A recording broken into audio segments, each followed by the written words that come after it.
Working உமன்ஸுக்கெலாம் ஒரு கோயில் தாங்க கட்டணும். நான் அப்பப்போ நினைப்பேன். காலையில் அவங்களோட ரொட்டீன் 5 மணி ஆரம்பிக்குது. ஈவினிங் வந்து முடிகிறதுக்கு 10:30 கூட சம்டைம்ஸ் எல்லாம் சில பேர்த்து வீட்டில் ஆகுது இல்லைங்களா? ஆக்சுவலி எனக்கு இப்போ அப்படி தான் போகுது. 10 வருஷம் வந்து நல்ல வீட்டில் உட்காந்து தேய்ச்சாச்சு.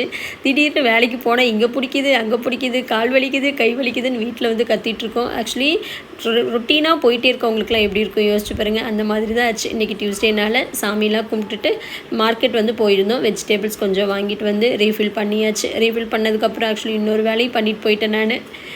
தோசைக்கு வந்து மாவு ஆட்டணும் இல்லைங்களா? அது வந்து போன 2 வாரமாக ஆட்டவே இல்லை. இதையும் வச்சு ஒரு வழியை சமாளித்தாச்சு. ஆனால் இனிமேல் வந்து முடியாது அப்படின்னு சொல்லிட்டு மாவு வந்து தோசைக்கு ஆட்டி வச்சுட்டு நைட்டுக்கு டிஃபனும் சைட் பை சைட் செஞ்சாச்சு. டிஃபன் வந்து பெருசாலாம் இல்லைங்க, சேமியாக தான் செஞ்சுருந்தேன். அதுக்கு தான் சாய்தனியாக சொன்னால் அவங்க அத்தை வீட்டுக்கு போயிட்டு வந்துட்டு இருந்தா. நாங்கள் சாப்பிட்டுட்டு இருக்கும்போது நல்ல வேலைடாப்பா தப்பிச்சோன்னு சொல்லிட்டாங்க. எனக்கு அப்படியே நெஞ்சே வெடிச்சிருச்சு. வீடியோ பிடிச்சிருந்தா லைக் பண்ணுங்கள். பை.